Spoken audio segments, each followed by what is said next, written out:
I live in a city in central Ohio that has a fairly big college I live next to. I actually attended a different college than the one I mentioned though, and had to make a 20-minute drive from the city to that college. I also worked nights as a pizza delivery man in the city and surrounding suburbs.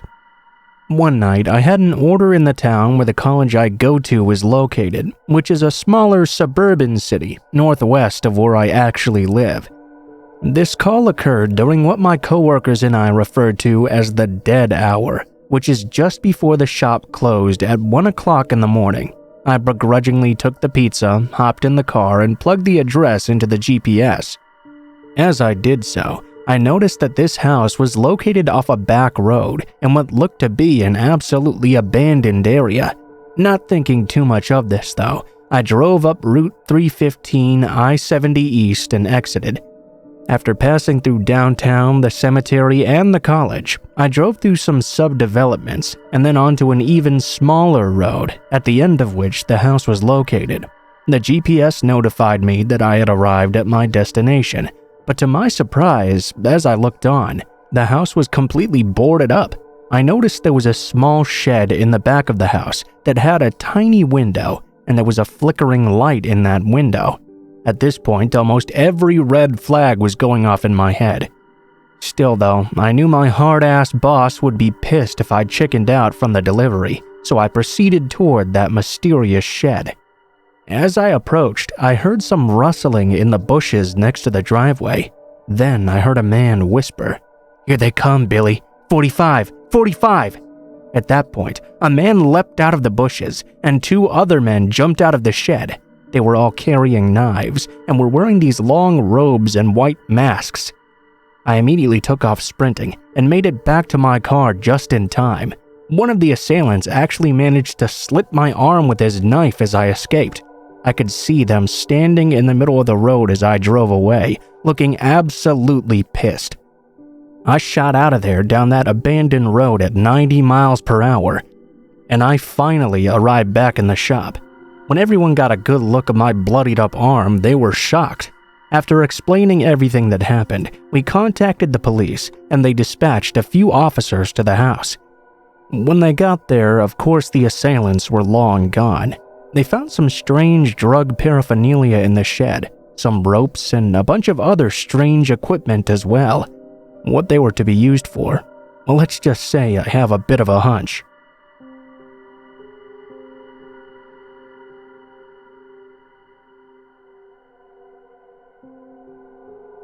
This happened when I was about 14 years old. I had just started babysitting for a family in my neighborhood. They had 2 kids, a boy who was 10 at the time, and a girl who at the time was 8. They were great kids to babysit actually. They got along really well with each other without fighting, and always did what I asked of them without any complaining. Before I launch into what happened, I'm going to give you some background information about this family's home, so you can understand just why I was so freaked out. This house is situated pretty far back in my neighborhood, on this little side street just off the main road that runs through the neighborhood. The houses are in a cul-de-sac, so there's not a lot of traffic down this road at all.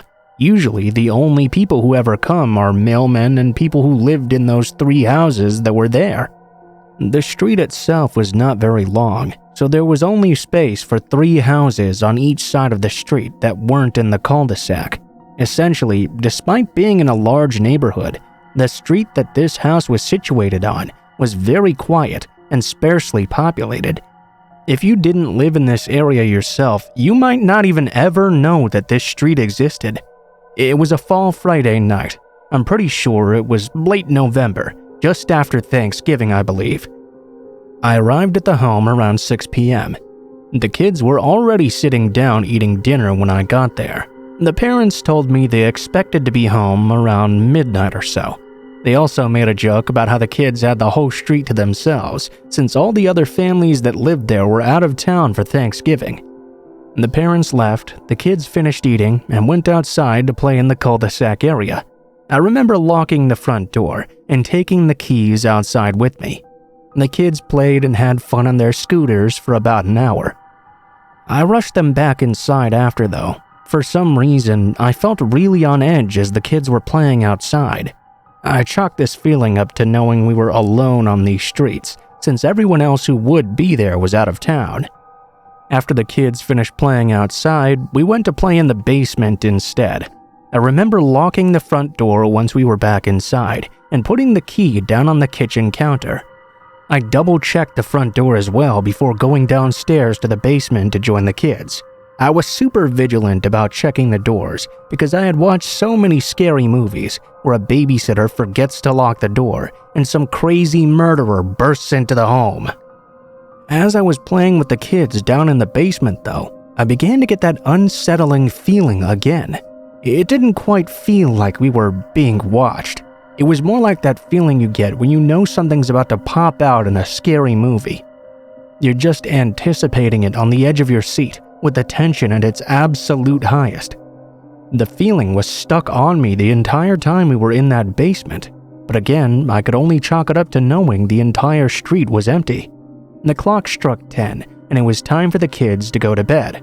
We went to the top floor of the house, where the kids' bedrooms were situated. The house was set up so that when you open the front door and come inside, you're standing in the foyer, with the steps to go up to the top floor directly in front of you. If you're standing in that foyer, you can see all the way up the stairs into their bedroom. So the kids are in the bathroom, brushing their teeth and doing their nightly routine, when all of a sudden, I hear a car pull up into the driveway. I figured maybe it was their parents coming home super early, and I expected to hear the garage door open soon after, but that sound never came. I rushed over to the girl's bedroom window and peeked out her window to see what was going on. There was indeed a car in the driveway, and I could see a figure in the car, but the headlights were turned off, despite it being 10 p.m. and pitch black outside. Okay, well maybe it was just someone who got lost in the neighborhood and was using the driveway to stop and get their bearings before heading back out on the road. I left the girl's bedroom and headed back to the bathroom where the kids were. All of a sudden though, I heard a knock on the front door. I turned around and noticed the man now standing there, holding a pizza box. There are 2 long windows on either side of their front door, so I had a very clear view of this guy, and I knew he had a clear view of us as well. Immediately, I felt that familiar, eerie feeling I'd been feeling all night long. I asked both of the kids if one of them had ordered a pizza behind my back for some reason, but they both said no. The kids had always been very honest and wouldn't lie about something like that. They wouldn't even order a pizza without asking me, so I knew they must be being truthful. Normally, I would have gone downstairs to see what this guy wanted myself. Maybe he simply had the wrong address and I could point him in the right direction. But there was a little voice in my head screaming, "Don't go downstairs. Do not open that door." I could see some inconsistencies even from where I was already. The guy wasn't wearing a uniform that looked like he worked for any pizza company. Normally, they would be doing that, or at least have a hat with a company's logo on it or something, or at least somewhere on the bag. This guy just seemed off. He was in his late 30s or early 40s, and he looked super disheveled. His shirt was wrinkled, his pants were filthy and ripped up, and he had this ratty black baseball cap that was pulled down super far so that his eyes were covered. He was also grinning very aggressively. I thought this guy's teeth might shatter in front of me because how hard he was grinding them together. At this point, the kids noticed him as well and started asking why this random guy was here. I told them to go back to their rooms and lie down so no one could see them. The boy rushed to his room, and I walked the girl to her room. I looked out the window at that car again. I took note that the car didn't have one of those pizza delivery car signs on top either, which all the pizza companies in my town required delivery drivers to have. Now, I was fairly confident of my initial intuition. This guy was not a pizza delivery guy. The girl climbed into bed. I went back out of her room and shut the door and sat down at the top of the stairs so I could keep a close eye on this man. I tried to stay calm so as to not upset the kids, even though I was freaking out on the inside. He was just standing there absolutely still, holding the pizza box in one hand and grinning that teeth-shattering grin. Even though I couldn't see his eyes because of his hat, I could tell from the feeling that he was staring dead at me. Without even trying to check that I wasn't looking anymore, He began to jiggle the door handle while still grinning. I suddenly thanked God I was so psychotic about making sure the front door was always locked. When he noted it was, he stopped jiggling the handle and resumed staring at me. If I was in this situation now, I probably would have called police immediately, but being only 14 and fairly new to babysitting, I was paralyzed with fear. It felt like if I took my eyes off him for just a moment, when I looked back, he would be standing at the base of the stairs. After another 5 minutes of this stare down, he literally started walking backwards off the porch without once breaking eye contact, legitimately just walking backward toward his car while staring daggers at me. I rushed to the parents' bedroom, which also had a view of the driveway. I knelt down in front of the window and peeked out, expecting to see the man climbing back into his car. Instead, the man was nowhere to be seen. His car was still there, though. I returned to my perch at the top of the stairs, half expecting to see him at the door again or worse. He was nowhere to be seen. After about 30 minutes, I heard a car start up outside. I ran back to the parents' room, knelt down out of sight again, and noticed the car and the driver. The man was sitting in the driver's seat, still grinding his teeth. He also didn't turn the headlights on. He shifted in reverse and began silently backing out of the driveway, grinding his teeth the entire time. Just before he drove off, he turned his head, and I swear to God he made direct eye contact with me. I still couldn't see his eyes because of his hat, but it was so disturbing to me. He shouldn't know where I was inside that house. The parents' bedroom was the farthest window to the right. The lights in the room were off, and I was kneeling down as well. He didn't spend any time scanning the windows either. His head just snapped exactly to where I was. It was like he could sense I was looking at him. After I had time to calm myself down and collect myself, I started replaying what had just happened in my head and came to the following conclusions. 1. The guy was obviously not a pizza delivery guy. 2. Those 20 minutes or so that elapsed between when he walked backwards off the porch and to when he got back into his car were probably spent walking around the whole house checking all the doors and windows to gain entry. He clearly had malicious intent. Maybe he wanted to rob the house, or maybe he wanted to do something sinister to me and the kids. Either way, this guy was some bad news. I'm glad I trusted the voice in my head. I think he probably just found some random pizza box outside and tried to pose as a delivery guy to get me to open the door for him. There are still parts of the story that are confusing to me though. If he really wanted to get inside, why didn't he just grab a rock or a brick or something and throw it through the big window? I mean, I'm very glad he didn't, obviously. But I just thought it was a bit odd that he'd check the doorknobs and then give up immediately after discovering they were locked. Maybe he felt like that would make too much noise or something. Why did he walk backwards off the porch? To preserve eye contact? To intimidate me? Who exactly was this guy? I wonder if that feeling I felt earlier in the night was because he'd been watching us the entire time. Why did he pick that house specifically, given it was on a secluded street that almost no one would have known was there? There were 50 or so other houses you had to pass to even get to this one, and it's not like the area I live in is super affluent either. I don't know, maybe he was just on drugs or some crazy vagrant.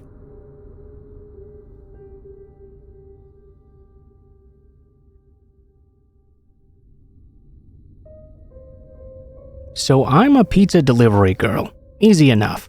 I was at work around 9:30 p.m. when this guy called in using a very whispery, breathy voice. I did my usual. "Thank you for calling Pizza Hut. This is Karen. How are you doing tonight?" After the usual exchange of small talk, I found out he was ordering for delivery. He was a new customer, so I had to put in all of his information fresh. I didn't notice anything weird initially. He told me he had a coupon for a pizza and asked if I could give him the discount. I told him I had to grab my manager so we could take care of that for him. He asked for me specifically to take care of him after I came back from dealing with my boss. I discounted him for his coupon and he thanked me. Here's where it started to get weird.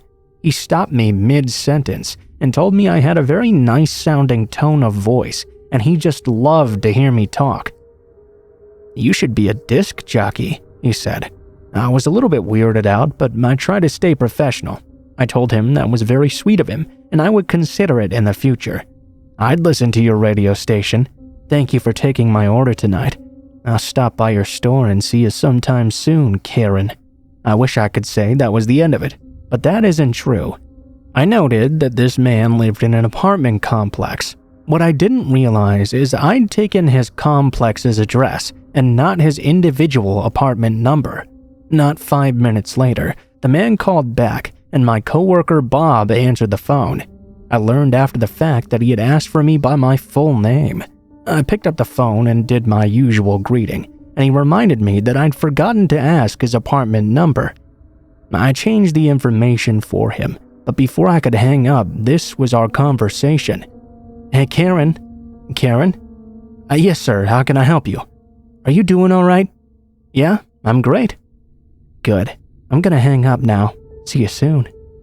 Bob had heard the whole story and told my boss to have my male coworker take the call instead of me. When Bob came back, the very first thing he said to me was that the man had been asking where I was the entire time. Okay, so I get there, right, and I knock on the door, and he says in this weird voice, "Come in." I'm not about to go into this random guy's house though, so I knocked again, and he opened the door with this big smile on his face. When he saw it was me though, it just dropped instantly. I greeted him and he said, "Oh, where's Karen?" I told him you weren't going to be able to make it, and he got so angry. After I took his money and gave him his food, he asked how you were. I told him you were doing all right, and he just said, "Good. Karen is a sweet girl. Tell her I'll see her soon." The fact that he asked the driver to come inside and that he was expecting me really creeps me out.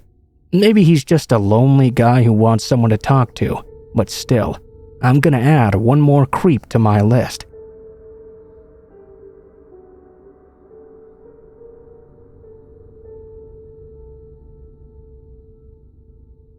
For my first job, I worked as a pizza delivery driver and dishwasher at a mom-and-pop pizza shop.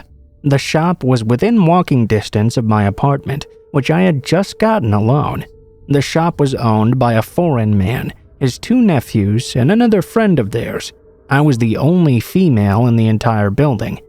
The owner asked me to change into my work shirt the first day in the walk-in freezer. I declined and put it on in the bathroom instead.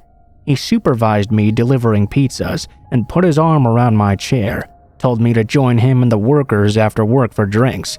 I politely declined, as I wasn't even old enough to drink.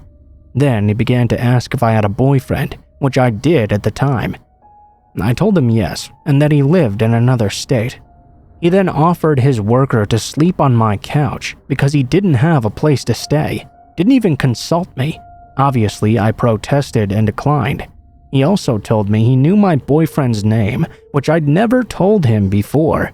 As time continued to go on, things began to get even weirder. The owner would sometimes take me out back where there were no cameras and scold me for not pouring bleach onto the dishes I was washing. I told him that you can't do that, but he didn't seem to care. He would take me out back after my shift and compliment my eyeglasses and tell me how beautiful I was. I would say thanks, hurry away, and drive home. One time, he even came up behind me as I was washing dishes and licked the back of my neck. He then proceeded to tell me that since I lived alone, which I did not inform him of, I should be very careful. He stated he knew the exact layout of my apartment because his friend lived nearby. I told him I had a roommate at the time, which I didn't. He chuckled and told me he knew I was all alone and that he was going to break into my apartment one of these nights and attack me. I was completely stunned. I had 4 deliveries waiting for me to drop them off that night. On my way out the door, his nephew muttered something about me being a girl. I threw the bags into the car, promptly pulled over, and had a panic attack. I dropped all 5 pizzas off and whatever else I was delivering at the very first house I arrived to. I really couldn't give a fuck. I rushed home to my apartment, called my mom, and sat in the kitchen with a hammer for safety. Someone began to knock on my front door. I wasn't brave enough to look out and see who, but I already had a feeling who it was. The pizza shop number then began to call me repeatedly. I'd left my eyeglasses in the shop apparently, and had their pizza bags still. My dad went to the store instead of me, gave them their bags back, and threatened the owner, saying he had no problem going to jail if they continued to bother me. My dad retrieved my glasses. Months later, I ran into that guy's nephew at my college campus, and he proceeded to just stare at me while we passed each other by and continued to stare at me from then on. After these incidents, I got a huge 100-pound American bulldog to keep me safe. She did so very well until the day she unfortunately passed away. That pizza shop is still open for business, and I'm still living in the same apartment. Needless to say though, I never order pizza from that shop anymore.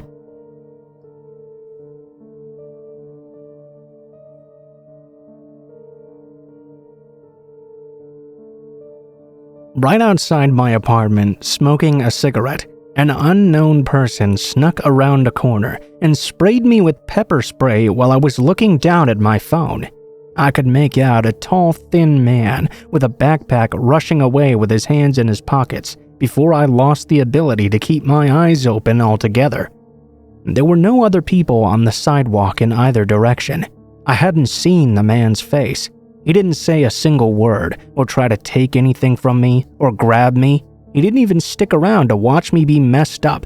He just sprayed me in my eyes and walked away like nothing ever happened. I'm thankful I was able to feel for my keys and get back into my building. I started to realize that I could very easily have permanent damage if I couldn't wash this out of my eyes fast. I couldn't even find the key to my studio. That's how blind I was. I was starting to not be able to breathe. I rushed up the stairs and pounded on every door I could feel until my neighbor, who I'd never met before this moment, opened up the door for me. She let me into her bathroom and tossed water on me everywhere. I felt so terrible for just commandeering her space and bringing that horrid smell into her home. I'll be eternally grateful to that woman, though, for helping me and calling the police. They never found the guy. I'm wondering if this was just random or if this guy was waiting for me in particular. I still have no idea why he did that to me.